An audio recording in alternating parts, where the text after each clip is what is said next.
This is the Everyday AI Show, the everyday podcast where we simplify AI and bring its power to your fingertips. Listen daily for practical advice to boost your career, business, and everyday life. This podcast is supported by Google. Hey folks, Stephen Johnson here, co-founder of NotebookLM. As an author, I've always been obsessed with how software could help organize ideas and make connections. So we built NotebookLM as an AI-first tool for anyone trying to make sense of complex information. Upload your documents, and NotebookLM instantly becomes your personal expert, uncovering insights and helping you brainstorm. Try it at notebooklm.google.com. This was another week of AI news updates where OpenAI legit grabbed like every single headline. I mean, this is one of the biggest weeks ever for the company with some new development, product releases, and partnerships for OpenAI that we haven't really seen before, like ever.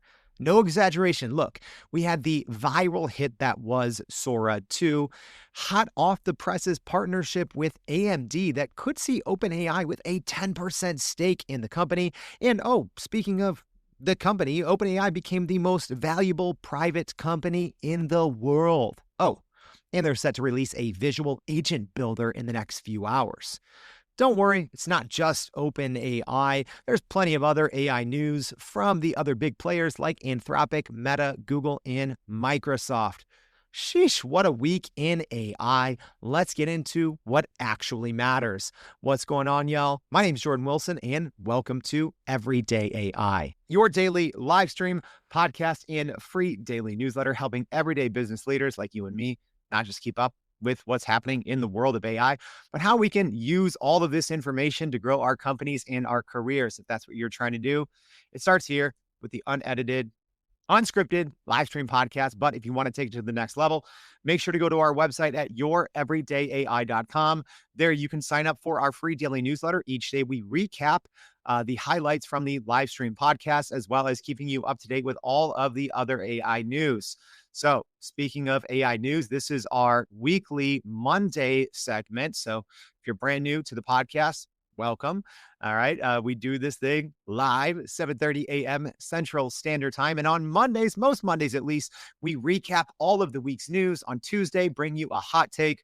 Wednesday, we do AI at Work Wednesdays, which is essentially showing you a new tool or mode and learning together live. And most Thursdays and Fridays, we do interviews. So let's get straight into the news that matters this week. And the big one, which we'll have final confirmation on in a couple of hours, is OpenAI is previewing and launching a new visual agent builder with a drag and drop canvas for creating AI agent workflows, according to reports from Testing Catalog.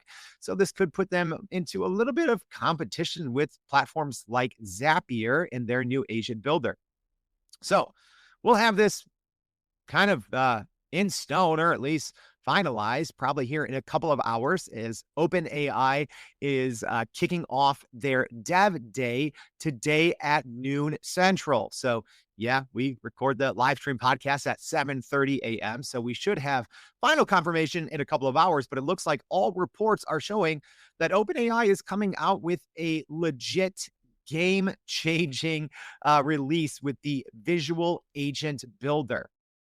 So the tool's main new angle is its promise to lower the barrier for building production-ready AI agents by replacing manual code writing with a new visual drag-and-drop canvas that speeds prototyping and deployment. So yeah, you've obviously been able to build agents on the back end with OpenAI's SDK, but now it looks like they're priming it more for front-end kind of deployment. So if you can drag and drop something and build a visual canvas, it actually looks fairly straightforward and easy. Also, reportedly, users can start from predefined templates such as customer service bots, data enrichment pipelines, Q&A agents, and document comparison flows to rapidly assemble solutions without writing extensive code. So the canvas offers modular building blocks, including logic nodes. What that means is kind of like if this, then, connections, as well as connectors like the popular MCP protocol, user approvals, and built-in visual guardrails, which I know is going to be a huge area of concern when we talk about building, agent flows. So a responsive user interface includes a sidebar palette of components, plus a preview and testing modes. So deployment begins within a dedicated OpenAI platform, making it easier for developers and even non-experts to create, test, and operationalize agents across departments with consistent security and infrastructure. So pretty big news, y'all. And let me know, is this something that you all want us to cover a little bit more on the Everyday AI Show? This is one of those where I think we probably would. What we really try to appeal to, there's plenty of, podcasts and resources out there for highly technical people. So as an example, OpenAI has always had the ability to build agents with their SDK and API platforms. But we haven't covered that too much because it does require a little bit of technical ability. But with this, it looks pretty easy. Drag and drop interface. I'm thinking we're probably going to spend a little bit of time, depending on the release, rather this week or next week going over. So live stream audience, number one, it's good to see you. Robert saying good morning from Dallas. Jose joining from Santiago. Sarah joining from London. Got people from all over. But yeah, let us know if we should be covering this over the next week or two. It's getting harder, right? Because I know our audience, for the most part, yes, there are some very technical people, but everyday AI, it's for everyday business leaders. So this is one of those areas where it's like, okay, I think this is something that we should probably pay some attention to. Yeah, love this. Phil said probably will make it to the UK in 2028. Yeah, we'll see. We'll see how long that takes, Phil. All right. More OpenAI news, y'all. Sorry. If you're not an OpenAI fan, they dominated the headlines this week. So more breaking news, according to a new report from the Financial Times, OpenAI and Johnny Ive's teams are encountering significant technical hurdles that could delay their planned 2026 launch of their new palm-sized screenless AI device. So we've been talking about that over the last few months. This new partnership between OpenAI and famed Apple designer Johnny Ives, this new kind of Apple-esque OpenAI hardware device, but it looks like they may be running into some technical snags. So the new AI device is designed to take continuous audio and visual cues from the environment and respond without relying on a traditional screen. So the key challenge, according to reports, is the proposed quote unquote always on listening approach, as sources say the team is struggling to ensure the assistant engages only when truly helpful and ends conversations at appropriate times, which is critical for privacy and usability. So the project faces unresolved questions about the device's personality as well, including how it expresses tone, initiative, and boundaries, all of which shape trust, user comfort, and ultimately decide whether people are actually going to buy this thing, right? If it's going to be truly helpful or more of a privacy concern, because the privacy handling, according to the Financial Times, has been a central concern that may push some delays, particularly how the continuous sensing will protect user data and manage local versus cloud processing, as well as offering transparent control to prevent unintended recordings. Also, computing infrastructure requirements are likely involved in the advanced on-device processing, low latency edge services, and scalable cloud inference. So OpenAI, as we've been talking about over the last couple of months, did acquire Johnny Ive's device startup called IO in May for $6.5 billion, with OpenAI CEO Sam Altman saying the goal was to create a new generation of AI-powered computers. So we'll see what happens here with this device. When they originally mentioned a 2026 timeline, I was like, oh, aggressive, but also seemed like OpenAI has been able to ship faster than traditional kind of the tech trillionaire companies. So I think a lot of people were like, okay, yeah, 2026 At the time, a year out, maybe that's feasible.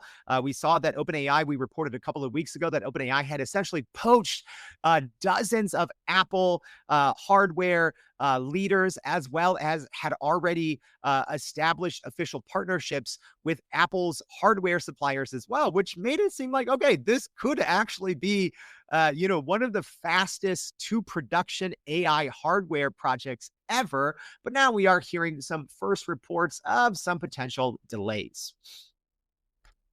All right.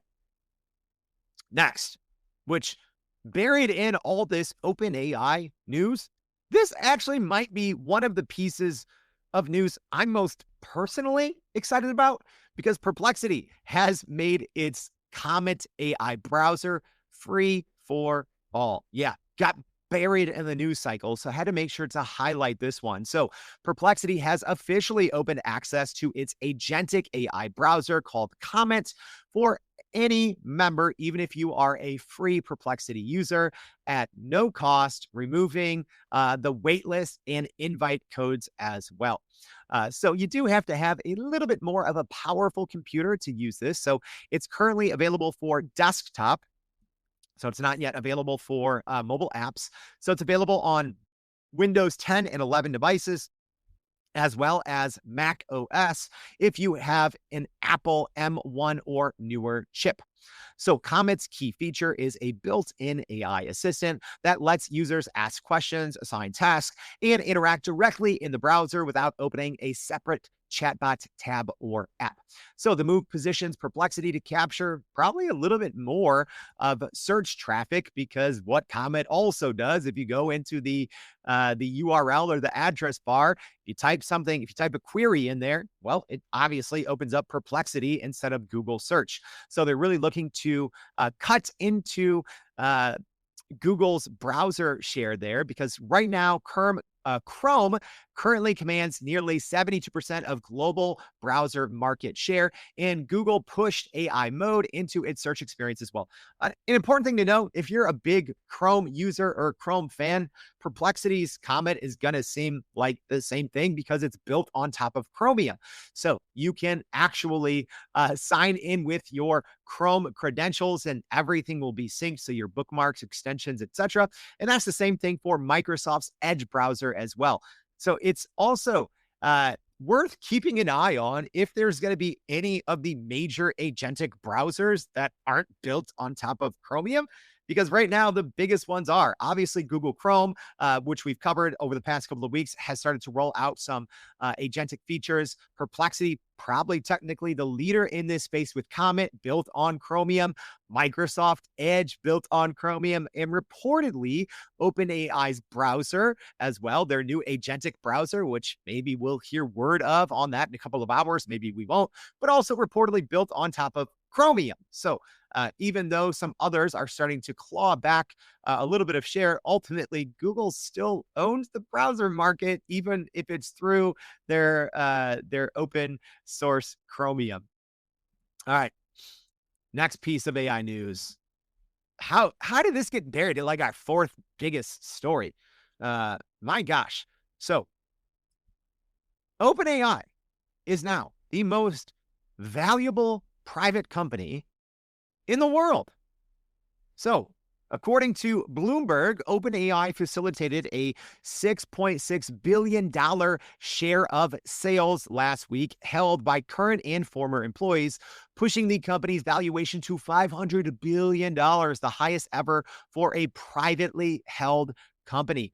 So purchasers in the transaction included SoftBank, Dragoneer Investment Group, Thrive Capital, and others, signaling continued investor confidence in OpenAI's trajectory. So without getting into too technical of details, and you're like, well, what the heck does this mean? Well, essentially, early employees, whether they're still working with OpenAI or previously, right, they get shares in a company. And a lot of times there are certain points where employees are allowed to sell those shares to investors. And this was one of those instances. And then you essentially get a new valuation on a company because it's dictated by what the both your last kind of price, but also by what investors are willing to pay for it now. So it was a secondary transaction, meaning that the proceeds went to insiders rather than OpenAI itself, but it does serve as a major retention tool amid tightening competition for AI talents. Because those OpenAI current and former employees that didn't sell their shares or held on to the majority of them are now sitting nice, right? There's a lot of kind of jokes now on the internet that, hey, if you ever want to live in San Francisco again, you're probably not going to be able to because current and former OpenAI employees all essentially just got rich, right? Probably thousands of new millionaires were just minted, and the price of all property in San Francisco is going to go through the roof. So OpenAI's last primary funding round closed in August at a $300 billion valuation. So this secondary sale pushed the new valuation to $500 billion. So the previous most valuable private company was SpaceX at a $400 billion valuation. So no surprise here. And another strange thing, oh wait, I told you guys this would happen back in 2023. That's the cool thing about doing a daily AI podcast. When I say something that people think is kind of crazy, and I'm like, no, go back and look. Same thing. I said back in 2023, NVIDIA, which at the time wasn't a top 20 company in the US. I said NVIDIA is the most important company in the world. No one believed me. It happened. OpenAI, same thing. I said they're going to be the biggest private company in the world until they go public, and here we are. Also, there was a recent non-binding agreement, which we mentioned a couple of weeks ago, between OpenAI and Microsoft, which had reportedly invested about $13 or $14 billion into OpenAI for a 49% equity stake. But the new agreement between Microsoft is widely viewed as the groundwork for OpenAI's conversion into a for-profit entity, which could allow them to, in the future, actually go public. So, huge news, right? And even if you look at public companies and their current valuations, let this sink in. Ready? And maybe that was a little not so punny play at Elon Musk's takeover of Twitter. Let this sink in. Ready? But even if you look at public companies, this puts OpenAI in the top 20 companies, private or public, in the US, even going ahead of companies like Netflix that have been around for decades, right? So pretty big news here on the OpenAI front. All right, let's take a very, very quick break for a word from our partners. This podcast is supported by Google. Hey folks, Stephen Johnson here, co-founder of NotebookLM. As an author, I've always been obsessed with how software could help organize ideas and make connections. So we built NotebookLM as an AI-first tool for anyone trying to make sense of complex information. Upload your documents, and NotebookLM instantly becomes your personal expert, uncovering insights and helping you brainstorm. Try it at notebooklm.google.com. All right, let's dive back into it. Are you using Meta AI? If so, well, those conversations are soon going to become the baseline for future targeting within Meta's platforms. So according to Meta, the company will begin using people's interaction with its Meta AI assistant to shape ads and content recommendations across Facebook, Instagram, Messenger, and other Meta apps starting December 16th. As the user notifications are going to start rolling out tomorrow. So Meta says that Meta AI now has more than 1 billion monthly active users, which make this change pretty significant as it affects a good chunk of the global population. So a Meta spokesperson said that conversations with Meta AI about topics like travel or shopping will also inform what your reels or posts and ads that show up on your feed. Also, voice interactions for those that are using Ray-Ban the Meta Ray-Ban smart glasses will also feed into Meta's recommendation engine. So, I know people have always been talking about for years, like, oh, I was talking around my house and, now all of a sudden I'm seeing, these ads on Instagram or whatever. Well, now this is confirmed and it's going to be a quote unquote baked in feature. So love it or hate it, can't really get around it. So also worth noting, WhatsApp interactions with Meta AI will not be included unless the user links their WhatsApp account to sibling apps like Instagram. Also, users cannot opt out of this recommendation change, but if you don't use Meta AI right now, obviously the updates will not apply to you. Live stream audience, what's your thought on this? I don't use Meta AI. I don't really go on Facebook, Instagram, so this won't personally affect me. However, I'm weird. I like hyper personalized advertising, right? Like as an example, I have, I use Chrome, I use Google products, we use YouTube TV in my home. So I like hyper personalized ads. I don't care. I would actually prefer it if I'm talking to a chatbot, and I think this is ultimately what OpenAI's new Pulse feature is about, right? It kind of right now Pulse from OpenAI for ChatGPT Plus users delivers this like morning daily brief based on all your chat interactions. But I do think that's the future for OpenAI to be a big advertiser. But personally, I like this. But I know some people's viewpoint of Meta in terms of their privacy, not going to like this. But I don't know if I was a Meta, Facebook, Instagram user, I probably wouldn't mind. All right. This seems like weeks ago, y'all, but there is actually some huge breaking news stories last Monday, right after our show aired, that we have to mention this week, even though in like AI news time, it seems like years ago. But Anthropic did release Sonnet 4.5, their newest and most powerful AI model. Sonnet 4.5 has some new practical features designed to make real-world coding and automation faster, safer, and more effective. So one of the biggest new features is the improved agentic capabilities. So Anthropic says Sonnet 4.5 excels at autonomous, long-duration tasks, allowing it to maintain focus for extended periods, reportedly over 30 hours in some trials on complex, multi-step projects like developing an application from start to finish. Also, the coding performance. Obviously, this is where Anthropic has really carved its niche in the software development space. The new benchmarks here, obviously, industry leading with Anthropic, claiming it is the best coding model in the world against benchmarks like SWE Bench Verified. We'll see how long that lasts, because not only is today Dev Day from OpenAI, so we may see an updated model, even though OpenAI did release a version of GPT-5 specifically for coding, a new one that no one really talked about like a week or two ago. Well, I think we might be seeing something from Google Gemini here in the coming days or weeks as well. So we'll see how long Anthropic's Claude Sonnet 4.5 can kind of hang on to the title of, hey, this is the preferred coding tool, as well as Grok's new coding models have done pretty well as well. All right. So much more breaking news. This is minutes before the show started. Yeah, we actually kicked the show off at like 7:33 this morning because of this piece of breaking news.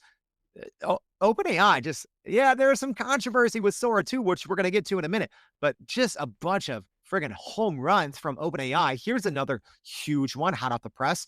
OpenAI and chipmaker AMD entered into an official deal, which sent AMD's shares soaring. And I'm sure that $500 billion valuation is a little bit more for OpenAI. So OpenAI and AMD struck a multi-year partnership to roll out AMD Instinct AI chips at a massive scale for OpenAI, pushing AMD stock up 25% in pre-market trading. Yeah, unheard of. for a company to shoot up 25% on a single piece of news like this.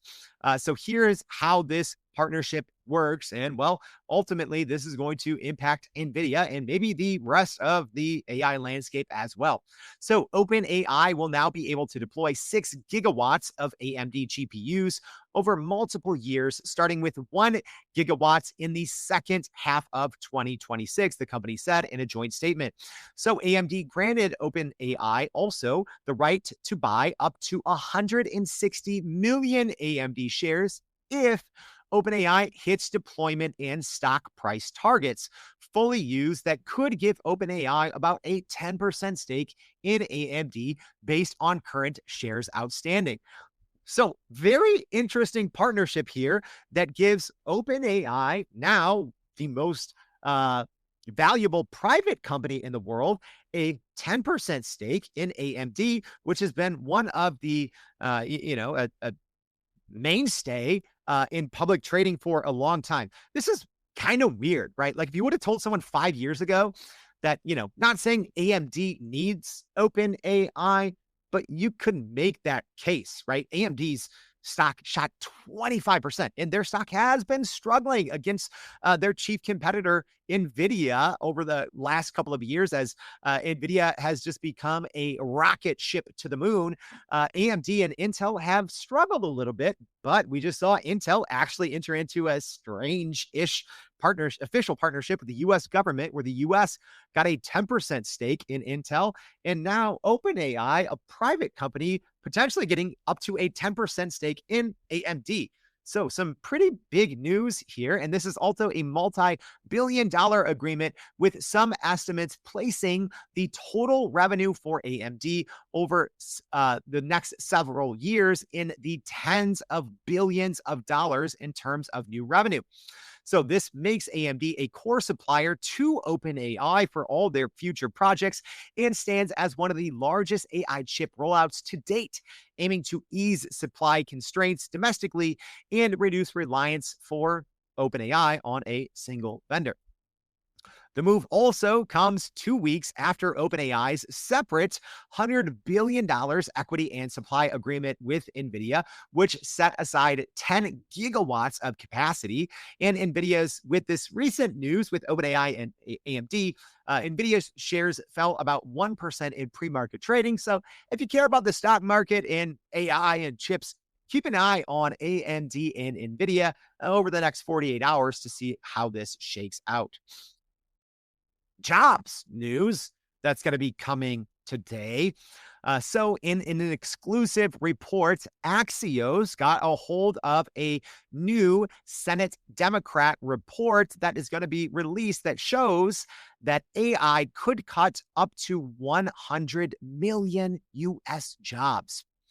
So according to a forthcoming report, not yet released, from the Senate Democrats on the Health, Education, Labor, and Pensions Committee, a ChatGPT-based analysis projects that AI and automation could eliminate nearly 100 million U.S. jobs within the next decade, making this a major flashpoint in the national debate over how to regulate AI. So this report, which is expected to be released today, estimates that 89% of fast food jobs, 64% of accounting roles, and 47% of trucking positions could be replaced by AI-driven artificial labor, signaling potential disruption across both white and blue-collar sectors. So the analysis argues that AI's current trajectory is not only about productivity gains, but also about concentrating wealth and power by reducing labor costs and increasing corporate margins. Oh, weird. Another thing I've been saying for multiple years, right?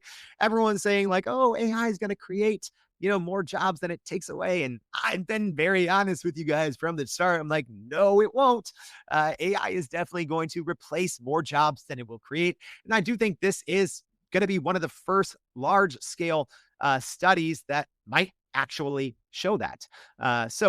Republicans here in the U.S. counter that the U.S. must lead in AI development and caution that heavy regulation could cede advantages to countries like China, framing the debate as a balance between innovation and worker protections. So this Democratic-led report criticizes the current Trump administration's AI approach as favoring deregulation and favoring Silicon Valley insiders, alleging that executive actions from the Trump administration weakened federal oversight and discouraged state-level regulation. So to respond to the projected displacement, the report proposes policies such as a 32-hour work week, which I'm sure most U.S. workers wouldn't mind, as well as profit sharing and a robot tax to fund worker support and transition programs. Robot tax. Interesting. So maybe robots will be doing more of our work, but then also getting taxed for it. Who's looking out for the robots? All right. More AI news. Microsoft, pretty big announcements as they rolled out 2 new AI agents, their Agent Mode and Office Agent for Microsoft 365 Copilot. So the biggest limitation, though, well, right now they're not available to everyone. So the Office Agent is only available to US-based customers who have a paid plan, but personal and family Copilot subscribers, not to most enterprise customers, which is interesting. Also, Agent Mode. So you have the Office Agent and then Agent Mode. Agent Mode is live on the web to be used inside of Word and Excel via the Frontier Early Access program. And the Excel version requires the Excel Labs add-in to enable Agent Mode, while Word shows Agent Mode as a selectable option in the Copilot pane. What the heck do these agents do? Well, make sure to go watch our episode 621, maybe the video version on our website at youreverydayai.com. So you can kind of see, I think we did a demo. We showed a demo, but essentially this is one of the first, I think, big moves from Microsoft to bring agentic capabilities inside the normal version of Copilot, right? I think Microsoft has actually been a leader in the agent space. Well, until today, we'll see in a couple hours from OpenAI with their Microsoft Copilot Studio. However, even though Microsoft Copilot Studio is geared more towards low code and no code, it seems like a lot of the non-technical business world hasn't really caught on yet to Microsoft Copilot Studios.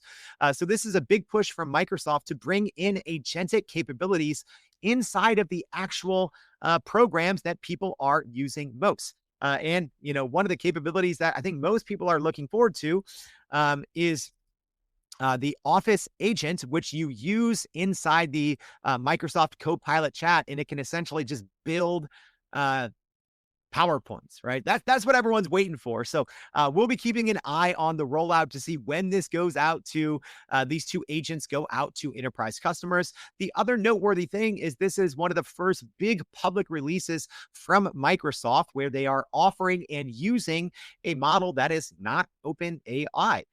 Because Microsoft says that Agent Mode, on the Agent Mode side, it does use OpenAI's latest reasoning models, while the Office Agent inside Copilot Chat actually uses Anthropic's Claude Sonnet 4 and Opus 4.1.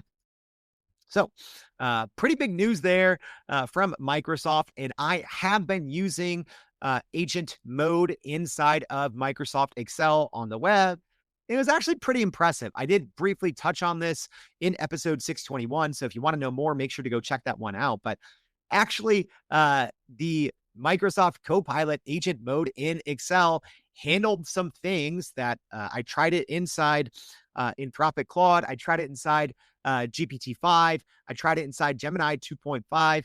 Actually, it handled some things that those other platforms couldn't. So especially if you are a heavy Excel user, you're definitely going to want to check out more on that. All right. And our last big piece of AI news for the week, and this was big, and we have some updates. OpenAI officially launched their Sora 2, their updated AI video generator with integrated audio and a mobile-first app. So OpenAI says their new Sora 2 also produces synced dialogue, music, sound effects, and entire soundscapes inside the platform, while there's also improved physics and realism and longer multi-shot narratives that maintain temporal consistency. In other words, all right, you can go in right now with a simple prompt inside of Sora 2 and get a 10-second output that actually uses multiple camera angles with synced audio, background noise, and it is character consistent, which we haven't seen even from previous platforms that were leaders in the space like Google's VO3. Also, probably the key feature that a lot of people are talking about and using is the new Cameo feature that lets users insert verified likenesses of themselves or use their friends' cameos and essentially create AI videos of yourself. So we went through kind of the pros and the cons of that, right? So you can essentially create a AI avatar that you can then put anywhere with a simple text prompt. You can create a video. I could create a video of myself walking the streets of Chicago, talking to people about everyday AI. Right. So it depends on how you set up your Cameo and who you give it access to. So you have to do this inside the iOS app right now to set up your Cameo. And then you can say, oh, I only want to use it myself. I only want to use it with people I'm connected with on the new Sora app because, yeah, it kind of rolled out as a social network, kind of a TikTok-esque kind of feed. So you can create a Cameo, keep it only for yourself, only people you're connected with on the Sora social app, or you can open it up to everyone. Like, as an example, OpenAI CEO Sam Altman made his Cameo available to everyone, which, you know, obviously added to the viral launch that was Sora 2, right? As an example, one that went viral on all social media networks, which I'm sure a lot of people saw, was Sam Altman, quote unquote, going in and stealing GPUs from Target. Also, it went to number 1 on the App Store. So right now, for free apps, actually, OpenAI has the number 1 and the number 2 spot with Sora, even though Sora did debut and is still invite only, right? So we actually gave out a couple invite codes in our newsletter last week. But once you do sign up in the iOS Sora app, you can use it on the web, right? Which is great because I don't want to be logging in, to something essentially. Let's be honest. It's a little bit of brain rot, right? And OpenAI did acknowledge that, right? But it is essentially the TikTokification of AI video. So to sign up, yes, you do have to use the app, which is a social media, AI brain rot feed by default. But after you do that, you can then go use Sora on the web. So that's not it. There were actually a ton of updates over the weekend, and some good or bad, depending on who you are and what your view is on this. And one of the biggest thing is, well, one of the reasons this thing went so viral so quickly is because it allowed people to use copyrighted content, at least temporarily, right? Literally, people were making their own entire episodes of shows like South Park, right? Yes, piecing it together 10-second clips at a time, but you literally had people putting out entire South Park shorts. So yeah, that kind of is gone now. So let's talk about some of the updates that happened to Sora 2 over the weekend. So OpenAI tightened Sora's safety while also adding more robust Cameo controls, clearer watermarks, and monetization signals for rights holders, which is what they call that now, right? Instead of just saying like copyright infringement, they're saying they're going to work with rights holders. So let's talk about the Cameo preferences. So the updated Cameo preferences let people restrict how their likeness is used, including you can just block certain type of political content, certain words, certain scenarios. Essentially, you can assign custom instructions if you are allowing others to use your Cameo, which a lot of people just wanted to do that. I would never do that. But with natural language like custom instructions, it will then restrict how others can use your likeness. which will hopefully in the long run cut down on deepfake, misinformation, and disinformation. The other big thing is they're updating their watermark because it didn't take long. And I literally called this once it dropped. I'm like, by the weekend, you're already going to have multiple companies that have working watermark removers. Obviously, that happened. So, OpenAI is going back to the drawing board because people were able to very easily remove those watermarks. Also, OpenAI introduced IP, intellectual property opt-outs, as well as opt-in revenue sharing for rights holders.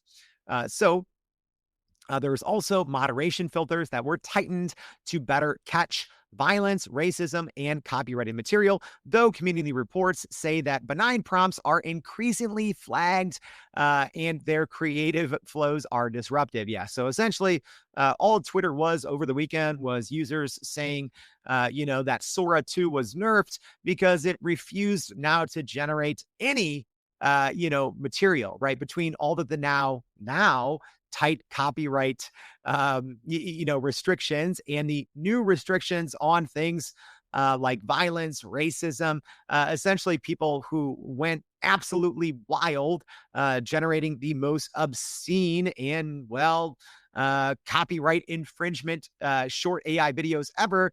Now people are like, well, I can't even really create anything. So we'll see how this ultimately shakes out, but it's something, especially if you work in media, to see what happens, right? CEO Sam Altman over the weekend kind of jokingly said in an interview, I hope Nintendo doesn't sue us because, like half of the feed was like Pikachu and Mario. So we will obviously continue to cover this as it rolls out. All right. Yeah, we got to wrap this up because there's a ton more. So here is the quick bullet points of what's new and what's next. So some pretty important and noteworthy updates around the AI world that maybe didn't make our, top 10 stories. All right, here we go. So GPT-5 has been updated.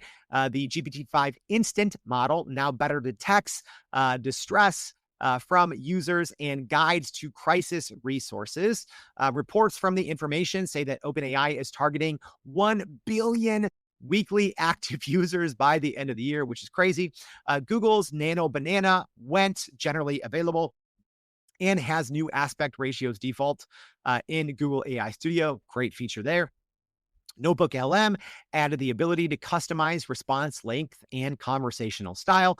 Microsoft launched a Microsoft 365 premium tier at $19.99 a month, which people are saying is to compete with ChatGPT. OpenAI updated the Sora and ChatGPT connection because there was maybe a bug or unintended feature where if people signed up for Sora, you have to sign up with your ChatGPT account. And then when they went to go delete Sora, if they didn't like it, it would delete their ChatGPT account. So OpenAI addressed that and kind of unchained those two things. Synthesia released V3 of their AI avatar software, which included a new agent. Microsoft is reportedly going to be releasing connectors for Copilot online. OpenAI announced ChatGPT checkout mode. Yeah, crazy. That didn't make our top 10 news stories because that's going to change the future of shopping. Google is prepping a new feature in Flow for VO3 frames to video. A new coding model called Cheetah is being tested on Cursor, which many are saying is Grok Code 2. Google launched new visual experiences in AI mode. Microsoft made Copilot free for college students who need to sign up by 10/31. So no tricks, go get that treat. And ChatGPT Pulse will be rolling out to the web instead of just the mobile app for ChatGPT Pro users. My gosh, that was a ton, y'all. If this was helpful, please repost this. If you're listening online, we spend a ton of time trying to keep you up to date and also cutting through the BS, the marketing, and telling you, hey, here's what you should actually be focusing on. So if this was helpful, if you are listening on the live stream, please repost this. If you're listening on the podcast, we'd appreciate you following, subscribing to the show on Apple Podcasts as well as Spotify. If you could leave us a rating, I'd appreciate that as well. Also, tomorrow we're going to be covering Normally Hot Take Tuesday, maybe I'll have a hot take, but we're going to be covering all of OpenAI's latest announcements. So make sure you tune in tomorrow for that. So thank you for tuning in. And if you haven't already, make sure to go to youreverydayai.com, sign up for that free daily newsletter, and we'll see you back tomorrow and every day for more Everyday AI. Thanks, y'all. This podcast is supported by Google. Hey folks, Stephen Johnson here, co-founder of NotebookLM. As an author, I've always been obsessed with how software could help organize ideas and make connections. So we built NotebookLM as an AI-first tool for anyone trying to make sense of complex information. Upload your documents, and NotebookLM instantly becomes your personal expert, uncovering insights and helping you brainstorm. Try it at notebooklm.google.com. And that's a wrap for today's edition of Everyday AI. Thanks for joining us. If you enjoyed this episode, please subscribe and leave us a rating. It helps keep us going. For a little more AI magic, visit youreverydayai.com and sign up to our daily newsletter so you don't get left behind. Go break some barriers, and we'll see you next time.